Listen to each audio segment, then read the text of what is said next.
తిరుమల దేవస్థాన ప్రధాన అర్చకులు మనందరికీ సుపరిచితులు రమణ దీక్షితులు గారు ప్రస్తుతం మనతో ఉన్నారు. మాట్లాడేద్దాం. నమస్కారం గురుగారు. నమస్కారం. గురుగారు, నిత్య కళ్యాణం పచ్చతోరణం అంటారు. స్వామివారికి ప్రతి నిత్యము కూడా నగలని అలంకరిస్తూ ఉంటారు. అయితే నిజంగా ప్రతి నిత్యము ఆ నగలను అలంకరిస్తున్నారా? స్వామివారికి నిత్యకట్ల అనేది విశేష కట్ల అని 2 రకాల ఆభరణాలు ఉంటాయి. నిత్యకట్ల ఆభరణాలు స్వామివారికి మొత్తం బంగారుతో చేసినవి. కిరీటము, కర్ణపత్రాలు, శంఖచక్రాలు, కటిహస్తం, వైకుంఠహస్తం, తర్వాత హారాలు, అష్టోత్తర హారం, చతుర్భుజ లక్ష్మీ హారం, తులసీపత్ర హారం, సహస్రనామ హారం, సాలగ్రామ హారాలు, అందెలు, తర్వాత కంకణాలు, ఇవన్నీ కూడా బంగారుతో చేసినవి. సాలిడ్ అంటే నవరత్నాలు తక్కువగా ఉంటాయి. ఇవి మనం నిత్యకట్ల అంటాం. అంటే మనం శుక్రవారం నాడు స్వామివారికి అభిషేకం తర్వాత అలంకారం చేస్తాం. ఆ వచ్చే వారం లోపల ఏదైనా పండుగ, ఏదైనా ఆస్థానం, లేక ఏదైనా ఉత్సవం ఉంటే స్వామివారికి విశేష తిరువాభరణం లేకపోతే నిత్యకట్ల తిరువాభరణం డిసైడ్ చేస్తాం. కాబట్టి ఏది లేనప్పుడు స్వామివారికి నిత్యకట్ల ఉంటుంది. ఏదైనా విశేషం ఉంటే రత్నాలు చెక్కిన కిరీటం, రత్నాల కర్ణపత్రాలు, రత్నాల కటిహస్తం, వైకుంఠహస్తం, శంకుచక్రాలు, మకరకంటి, స్వర్ణ పీతాంబరం, బంగారు పీతాంబరం, ఇవన్నీ కూడా స్వామివారికి అలంకారం చేస్తాం అన్నమాట. మిగిలినవన్నీ స్వామివారికి మామూలుగా ఈ మిగిలిన బంగారు నగలన్నీ కూడా స్వామివారికి అట్లాగే ఉంటాయి. ఇవి మాత్రం ఈ కవచాలు మట్టుకు మారుతుంటాయి. కాబట్టి స్వామివారు ఎప్పుడూ పూర్తిగా నగలు సమర్పించుకునే ఉంటారు, ఒక్క గురువారం తప్ప.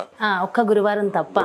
అయితే ఆ గురువారం విశిష్టత ఏంటి అంటే 7 రోజుల్లో 6 రోజులేమో నేత్ర దర్శనం లేకుండా ఉంటుంది, ఒక్క రోజే నేత్ర దర్శనం ఉంటుందంట గురువుగారు. శుక్రవారం నాడు అభిషేకం జరుగుతుంది. స్వామివారికి నగలు తీయడానికి కానీ పెట్టడానికి కానీ 1 గంట సేపు పడుతుంది. అందువల్ల శుక్రవారం జరిగే అభిషేకం కోసం గురువారం నాడే నగలన్నీ తీసివేస్తాం. నగలన్నీ తీసివేసి స్వామివారి ముఖంలో ఉండే పచ్చకర్పూర నామం ఇరువైపులా కొద్దిగా తొలగించి స్వామివారి యొక్క నేత్ర కమలాలు కనిపించేటట్టుగా పెడతాం. అది నేత్ర దర్శనం. ఇక నగలేవి లేకుండా స్వామివారు పట్టు పంచ, పట్టు ఉత్తరీయం ధరించుంటారు. మెడలో స్వామివారి యొక్క మహాలక్ష్మి యొక్క సదా సమర్పణ అంటారు. శ్రీవత్సం అనేది మహాలక్ష్మి యొక్క డాలర్ ఒకటి ఉంటుంది. ఇవి తప్ప ఇంకా స్వామివారి ఇంకేమి కాదు. గురువారం రోజు ఆ రోజు చాలా స్పెషల్. ఆ రోజు దర్శించుకున్న వాళ్ళకి ఇంకా చాలా బాగుంటుంది అంటారు గురుగారు. అక్కడున్న వాళ్ళు కూడా, బయట సేల్స్ చేసే వాళ్ళు కూడా ఆ రోజు ఖచ్చితంగా అబద్ధాలు ఆడకుండా ఉంటారు అనేది కూడా ఒక నానుడి ఉంది. అంటే మిగిలిన రోజుల్లో అబద్ధాలు ఆడినా స్వామివారు వినరనా? మూర్ఖత్వం, అజ్ఞానం అంతే. అంతేగాని అంతలో నిజమేం లేదు. పోనీ ఏదో ఒకరోజైనా భయపడుతున్నారని మనం సంతోషపడాలి. పునుగు పిల్లికి సంబంధించిన తైలం ఒకటి రాస్తారు ఖచ్చితంగా. దాని గురించి కూడా ఒక స్టోరీ ఉందంట కదా గురుగారు? స్టోరీ ఏం లేదమ్మా, అది ఆగమ శాస్త్ర ప్రకారంగా జరిగేది. స్వామివారు విగ్రహం వచ్చి సాలగ్రామ శిలాబేరం అంటారు. అది మామూలుగా మనం రాతి విగ్రహం కాదు, సాలగ్రామ శిలాబేరం. ఆ సాలగ్రామ శిలాబేరానికి పుష్టినివ్వడానికి పునుగు తైలం పూస్తాం. పునుగు పిల్లిని ఏం చేస్తారంటే దాని గూట్లో ఒక గంధపు చెక్క ఒకటి నాటేసి దానికి దారం కట్టి ఉంచుతారు. మెడకి దారం కట్టి దాని చుట్టూ తిరుగుతూ ఉంటుంది. దానికి ఒళ్ళు దురద పెట్టినప్పుడు ఆ గంధపు చెక్క మీద ఒళ్ళు రుద్దుకుంటుంది. అప్పుడు దాని దేహంలో నుంచి వెలువడే ఒక విధమైన సుగంధ ద్రవ్యం ఆ గంధపు చెక్క మీద పొడి పొడిగా వస్తుందన్నమాట. దాన్ని తీస్తారు. దాన్ని తీసి మంచి నూనె, నువ్వుల నూనె వేడి చేసి అందులో ఇది కలుపుతారు. అది పునుగు తైలం అంటారు దాన్ని పునుగు తైలాన్ని స్వామివారికి సమర్పణ చేస్తారు. ఆ పునుగు తైలం వల్ల ఏమవుతుందంటే స్వామివారి ముఖబింబానికి సమర్పణ చేసినప్పుడు ఆ నేతి దీపాలు వెలుగులో స్వామివారు మెరుస్తూ కనిపిస్తారు. బుగ్గలు అవి మెరుస్తూ ఉంటుంది. స్వామివారు ఒక సమ్మోహనకరమైన ఒక మందహాసం, ఒక చిరునవ్వు మనం అనుగ్రహించేటట్టుగా నవ్వుతూ ఉంటారు స్వామివారు.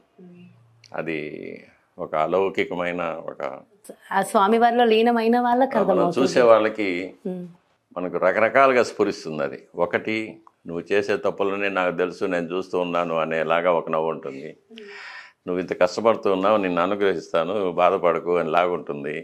అది ఆయా భక్తుడికి ఆయా మెసేజ్ వెళ్ళిపోతుంది. వాళ్ళు ఏంటనేది అయితే వాళ్ళకి తెలుసు కదా. ఆ. అయితే స్వామివారికి ఇక్కడ గడ్డం దగ్గర ఇప్పటికీ కూడా వెన్న రాస్తూ ఉంటారు. వెన్న కాదు, అది పచ్చకర్పూరం. పచ్చకర్పూరం, గడ్డం బొట్టు అంటారు. గడ్డం అది బొట్టు. ప్రతిరోజు దేనికోసం గురుగారు? దేనికోసం రాస్తూ అలంకారం ఉంటారు? అది. అలంకారం కోసమేనా? అదే స్వామివారికి అప్పట్లేదు దెబ్బ తగిలిందని. ఆయనకు దెబ్బ తగిలేదేముంది, ఆయన కొట్టేవారు. వాళ్ళు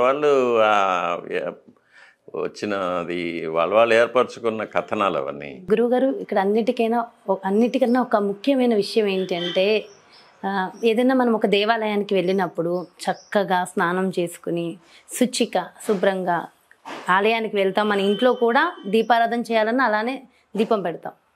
అంత శుభ్రం మనం పాటించి వెళ్తాం. అలాంటిది ఇప్పుడు తిరుమల దేవస్థానానికి రావాలన్నప్పుడు 24 గంటల దర్శనం, 48 గంటల దర్శనం.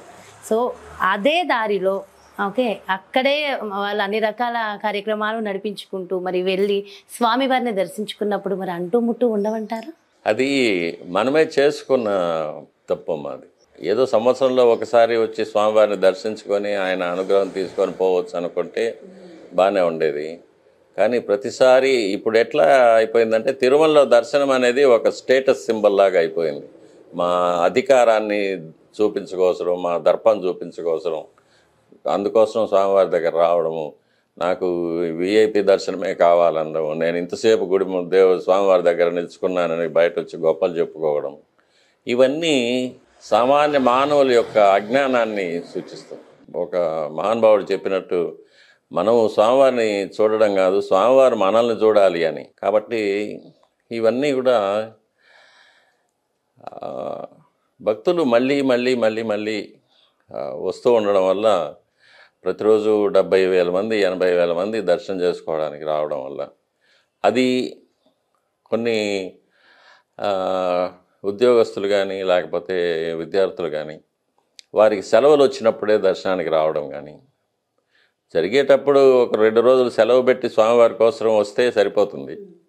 కానీ సెలవులు వచ్చినప్పుడే రావడం, అందువల్ల రద్దీ పెరగడం, దీనివల్ల క్యూ లైన్ పెరగడం, అందువల్ల దర్శన సమయం ఎక్కువ కావడం, ఇదంతా మనం స్వయంకృతాపరాధాలు. ఈ క్యూ కాంప్లెక్స్ కూడా అప్పుడెప్పుడో కట్టింది ఎలా ఉందో అలానే ఉంది, ఎలాంటి మార్పులు చేర్పులు కూడా జరగలేదు గురు. అంటే ఇంకా అప్పుడు కట్టినప్పుడు ఒక 20-25 సంవత్సరాలకు సరిపోయేలాగానే కట్టారు అప్పుడు. కానీ ఇప్పుడు ఆ 25 సంవత్సరాలు అయిపోయాయి, ఇప్పుడు ఇంకా మళ్ళీ పెద్దవి కట్టాలి. అండ్ అసలు స్వామివారిని ఒక గంటలో దర్శించుకుని బయటకు వెళ్ళిపోయే భాగ్యం అందరికీ దక్కుతుందంటారు. కొన్ని ఆర్జిత సేవలకు వెళ్ళిన వాళ్ళు కట్టుకోవచ్చు, ప్రతి ఒక్క భక్తులకి సుప్రభాతము, తోమాల సేవ, అర్చన, అలాంటివి, అభిషేకం, ఇవన్నీ కూడా భక్తులకు, సామాన్య భక్తులకు అందుబాటులో లేకుండా వెళ్ళిపోయాయి. దీనికి ధనవంతులు లేక అధికారం ఉన్నవాళ్ళు, ప్రాపకం ఉన్నవాళ్ళు, వాళ్ళకి మాత్రమే దొరికే ఒక దురదృష్టకరమైన పరిస్థితి ఏర్పడింది. అయితే దేవుడికి అందరూ ఒకటే అంటారు కదా, ధనవంతులు లేదు, డబ్బున్న వాళ్ళని లేదు, దేవుడికి అందరూ ఒకటే. కానీ మనలో మనకు లేదు కదా. నా దగ్గర డబ్బులు ఉన్నాయి, నేను పెద్ద టికెట్ కొనుక్కొని వెళ్తాను అనేవాళ్ళు ఉంటారు.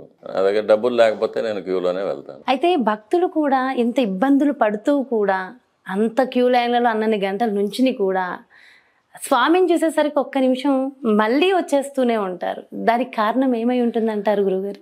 అది స్వామివారి గర్భాలయంలో ఉన్న ఒక విశేషం. అది అక్కడ కొన్ని వేల సంవత్సరాల ముందు ప్రతిష్ఠించబడిన, నేను చెప్పినట్టు ఆవరణ దేవతలు, ద్వారపాలకులు, వీళ్ళందరి యొక్క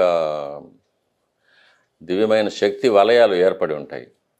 ఆ శక్తి వలయాల్లో వెళ్ళినప్పుడు భక్తులకి ఒక విధమైన సమ్మోహనం కలుగుతుంది. స్వామివారిని చూడగానే అసలు వీరు అడగాలి అనుకుని వచ్చిన కోరికలన్నింటినీ కూడా మర్చిపోతూ ఉంటారు.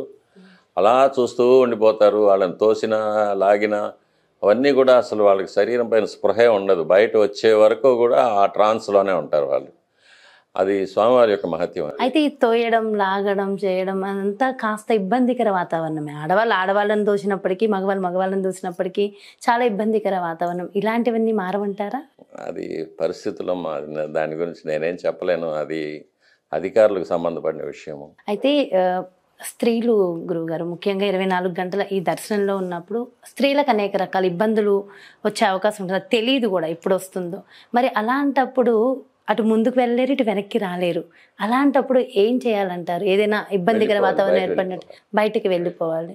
దానికి సంబంధించి ఆలయంలో శుద్ధి లాంటివి ఏమైనా ఉంటాయి? బయటకు వెళ్ళిపోవడమే.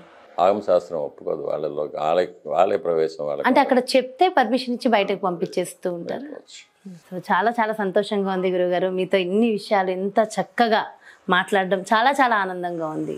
Thank you so much. మీ విలువైన సమయాన్ని మా కోసం వెచ్చించి చక్కగా మా వ్యూవర్స్ కోసం, మన ప్రేక్షకులందరి కోసం ప్రతి ప్రశ్నకి ఎంతో చక్కగా సమాధానం చెప్పారు. ఎన్నెన్నో రెమెడీస్ కూడా అందించారు. స్వామివారి మహత్యాన్ని తెలియజేశారు. Thank you so much.